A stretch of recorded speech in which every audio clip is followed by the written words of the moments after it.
Welcome to Blue House Builds. Today I'm going to show you how we make these rice freezer packs.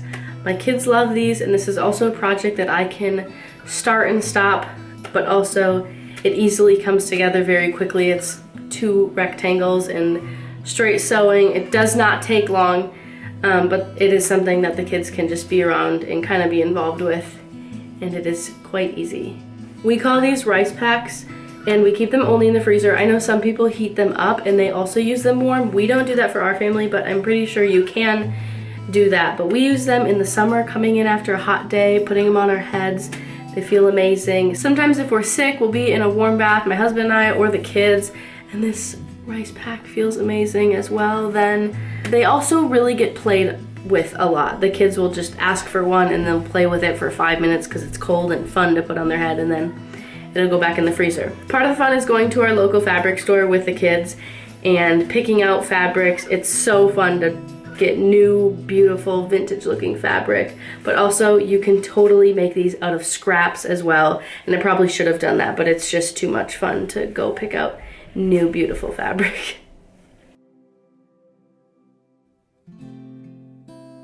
Now we need to pick. Okay, so Annabelle, I think you would love purple. You like purple? Yeah, I think she does. Okay. Then Purple. purple. You want the purple? Okay, Junie. Did you want to do the green one still? Yeah. First, I unfolded all my fabric and then I ironed it out so it was neat and clean and easy to work with. Before I get into how to make this, I just want to say, if you haven't researched and found out if you have a local quilt store, I definitely would do that. I used to go to like Joann's or Hobby Lobby to get fabric, but going to a local quilt store is so much more fun, and they have high quality fabric with beautiful florals and some name brands like Liberty and Tilda. I just feel like picking out fabric there, everything is so much more unique and higher quality than just going to Joann's or Hobby Lobby. I definitely like gathering fabric from the thrift store or garage sales as well. A lot of my fabric stash is actually from that, but today I am using these beautiful florals from my local quilt store. So anyway, if you haven't checked out if you have a local quilt store, go do that and go get some beautiful florals. Okay, so once they were all ironed, I laid them on my cutting mat, and I just chose 15 inches at the top just for a line to keep everything straight. And I'm explaining this only because I used to wonder why everyone else got straight lines. I'm like, how do people cut straight lines? So I had to learn this. I'm only like 3 years maybe into sewing. So I put the top line at 15 and then I folded it up to 7. So the fold length here is about 4.5, 5 inches. It goes from the number 2 to the number 7. So roughly after I cut this, it was about 5 by 7 inches each side of the fold. So that would be 5 by 10 inches. But like I said, make this whatever size you want. It won't matter. The only difference will be the amount of rice you have to put in it. But all these directions will work either way. I laid them out here just so you could roughly see how big they were, and then also see the beautiful fabric we chose. We planned on making one for each person in our family, but then we didn't have enough rice to do that at the time.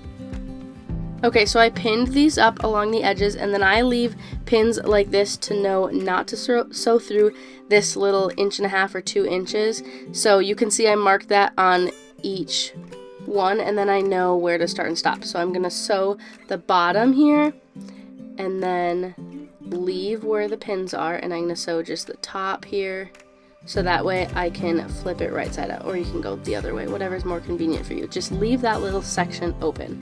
And I have a fold, so I don't have to sew across the bottom, but if you're using 2 separate rectangles, you will have to sew across the bottom. So I'm going to sew that up really quick and leave this opening right here. Here's your reminder mid-video that it is okay to just stop this project and tend to your kids. They're the most important work. I had to do that even during this video. I recorded this amongst a few different days, even though this project is probably a 10-minute project without kids, but these are the type of things that I end up making when the kids are around and they get excited about it and can work on it with me for 10 or 20 minutes, and then we stop and do it another day. And that's okay. I just wanted to remind you, I know my temptation often is like, I'm in the middle of doing this, I just want to finish, come on. But it's really easy to get caught up in that and just stop go hang out with your kids, go tend to them, and go do things, and take a sewing project as a maybe, if sometimes it will happen, but not a necessity. Okay, so this is what it will look like. It has a little hole in the top, and my kids like to figure out how to flip it right side out. It's hard for tiny hands, but he's got it. Okay, this is what it will look like after it's flipped right side out. I'm doing a few at a time, so if you watch me flip between a purple one and a pink one and a green one, that's why. But after that, you're just gonna poke out the edges after it's right side out. So use a pen or a pencil or whatever and poke out the corners. And then I'm going to give you a little pep talk on hand stitching. So once we pour the rice in, we are going to hand stitch it closed. I am a horrible hand stitcher. I just learned like a year and a half ago, but I'm going to show you what I learned. So once you get the thread through a little hand stitching needle, you wrap the thread around your finger a couple times, and then you just twist the thread with your thumb and pull so it forms a little knot. That was like the easiest way I learned to tie a little knot. And then we filled them with rice. We kind of felt which ones we wanted more rice and which ones we wanted less rice. So fill it up to your desired thickness or comfort of the rice pack. Okay, so I'm starting by putting the thread in a little lower than I normally would so the knot will hide in the seam. And then to hand stitch, you're just kind of going to go in the fabric and then directly across, and then in the fabric and directly across. So I feel like it would be probably best if you just looked up a quick YouTube video how to hand stitch something closed, and that would probably be easier than doing a long tutorial on how to hand stitch. So hand stitch them closed. If you need to look up a YouTube video, that is totally fine too. I tie the knot by just putting it in and then sending my needle up through the loop, and then you just kind of want to make that little knot disappear, cut it, and then make sure it's good and hide that little string.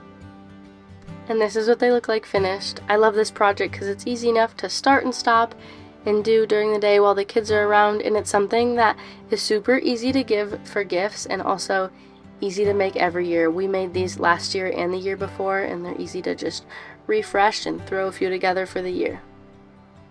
Okay, I hope that was easy enough for you to follow along. If you do end up making these freezer rice packs, post a picture, tag me, send me a picture, let me see them somehow. I would love to see what you and your family make.